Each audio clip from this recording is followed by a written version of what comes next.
Covid की परिस्थिति पर सर बतौर गृह मंत्री आप कैसे नजर बनाए हुए हैं? क्योंकि जो खबरें देश भर से आ रही हैं, एक एक करके सब पे बात करेंगे।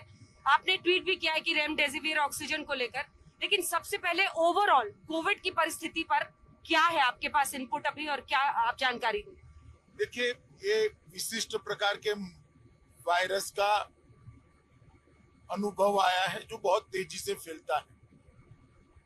आईसीएमआर और बाकी वैज्ञानिक संस्थाएं भी इस पर बहुत तेजी से काम कर रही है, जिससे जानकारी प्राप्त हो सके कि इसको कैसे कंट्रोल करें।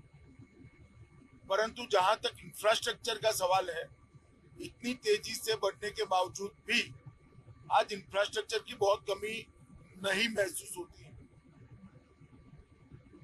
थोड़ा 1-2 दिन ऑक्सीजन का किल्लत का ध्यान में आया था, मगर अब इसकी ट्रांसपोर्टेशन की व्यवस्था ढंग से हो गई है। रेलवे ने ट्रायल ले लिए हैं और मुझे भरोसा है कि 2 दिन के अंदर ही ऑक्सीजन सब जगह पर्याप्त मात्रा में उपलब्ध होगी। जहां तक वैक्सीन का सवाल है, प्रधानमंत्री जी ने बहुत तेजी से कुछ निर्णय किए हैं, जैसे यूरोपियन यूनियन, अमेरिका, जापान और WHO ने जिनको परमिशन दी है, वो वैक्सीन को भारत में अब ट्रायल की जरूरत नहीं, तो उनकी उपलब्धता बढ़ेगी। दूसरा, स्पुतनिक को भी मंजूरी अब मिल गई है, ट्रायल के बाद परमिशन मिल गई है, उनकी भी बॉटलिंग अब जल्दी ही शुरू होगी। और जो एग्जिस्टिंग दो वैक्सीन है, इसकी मैन्युफैक्चरिंग बढ़ाने के लिए भी युद्ध स्तर पर काम हुआ है। हर राज्य सरकार और भारत सरकार भी तेजी से बेड की संख्या बढ़ा रहे हैं, ऑक्सीजन वाले बेड की संख्या भी बढ़ा रहे हैं, वेंटिलेटर वाले बेड की भी संख्या बढ़ा रहे हैं। भारत सरकार लगभग 25,000 वेंटिलेटर नए हर राज्यों को प्रोरेटा, जिसको जिसकी जरूरत है, स्थिति की गंभीरता को देखते हुए और देने जा रहा है।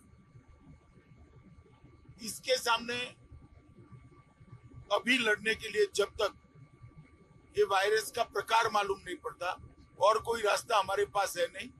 हमने जो लाइन ऑफ ट्रीटमेंट तय हुई है, वही लाइन ऑफ ट्रीटमेंट यही वायरस को भी अभी तो अप्लाई होती है, तो उसी के आधार पर हमने आगे जाना पड़ेगा। इसके लिए जो इंजेक्शन है, दोनों इंजेक्शनों हमने एक्सपोर्ट की परमिशन बैन कर दी, जिससे उपलब्धता भी बढ़ेगी और अच्छे से डिस्ट्रीब्यूट भी होगा।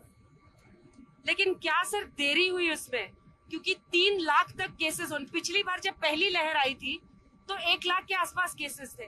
आप दिल्ली में थे, आप बहुत एक्टिव थे, आप दिल्ली की परिस्थिति को देख रहे थे। इस बार केसेस 3 लाख तक पहुंच गए हैं। ऑक्सीजन की किल्लत की महाराष्ट्र सरकार, अरविंद केजरीवाल, ममता बनर्जी सब रो रहे हैं। सबका कहना है ऑक्सीजन की जबरदस्त किल्लत। क्या देरी हुई पूरी सिचुएशन को मैनेज करने में? देखिए, ऑक्सीजन की किल्लत का अगर किसी ने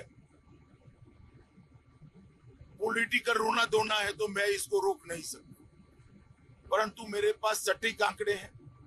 डिमांड सप्लाई का गैप बहुत नैरो हुआ है, मगर कमी नहीं। और अब ट्रेन की व्यवस्था होने के बाद इसको भी 1-2 दिन में भी सभी जगह पर्याप्त मात्रा में रिजर्व स्टॉक भी हो जाएगा। वैक्सीनेशन, महाराष्ट्र सरकार लगातार कह रही है कि आपने भेदभाव किया है उनके साथ। गुजरात को उतने ही वैक्सीन 1 करोड़ 5 लाख दिए और उनको 1 करोड़ 6 लाख।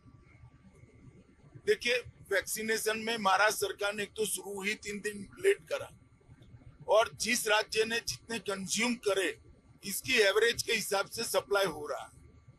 मैं नहीं मानता किसी भी राज्य के साथ भेदभाव हुआ है। और महाराष्ट्र में भी जो बोल रहे हैं वो दूसरे तीसरे दर्जे के पत्र प्रवक्ता बोल रहे हैं, महाराष्ट्र सरकार ने ही बोल रही। और वैक्सीनेशन, दोनों वैक्सीन जरूरी मात्रा में उपलब्ध कराए गए।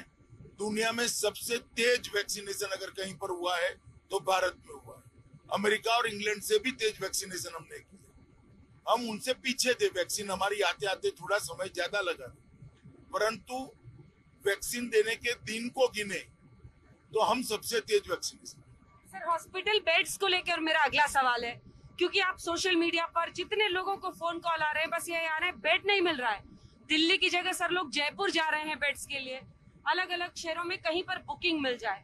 क्या इसकी व्यवस्था में देरी हो गई पहले से, जो हमने पहली बार किया था? आप भी दिल्ली के अस्पतालों में घूम रहे थे, पहली बार जो हमने तैयारी की थी एक्स्ट्रा बेड्स लगाकर, उसमें कहीं पर थोड़ी कमी रह गई 3-4 दिन में। नहीं, कमी कोई नहीं रही है। वायरस तेजी से फैलने वाला वायरस, हमने चीजों का एनालिसिस कर कर लोगों के सामने रखना चाहिए। पैनिक हो इस प्रकार की कोई बात नहीं करनी चाहिए। वायरस तेजी से फैल रहा है, पहले वायरस इतनी तेजी से नहीं फैल रहा था, इसी के कारण ऐसी भ्रांति हुई। मगर बेड की भी कमी नहीं है, उपलब्ध पर्याप्त मात्रा में उपलब्ध है। डीआरडीओ भी अभी एक अस्पताल बना रहा है, दूसरे जगह पर भी भारत सरकार 2000 बेड इंगित करने जा रही है। जो दूसरे प्लान ऑपरेशन सारे बंद कर दिए गए हैं। मैं नहीं मानता कि इस प्रकार की केओटिक सिचुएशन होगी। कोविड से जुड़ा आखिरी सवाल रेमडेसिविर को लेकर, रेमडेसिविर की कमी की भी परेशानी पूरे देश में सामने आई, उसको लेकर क्या जानकारी? देखिए, इसको मेडिकल एडवाइस से ही लेना चाहिए।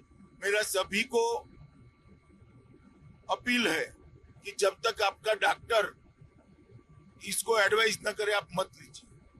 इससे शरीर को नुकसान भी हो सकता है, और किसी ने बेजा स्टॉक भी नहीं रखना चाहिए, चाहे अस्पताल हो चाहे कोई अपने घर में रखे।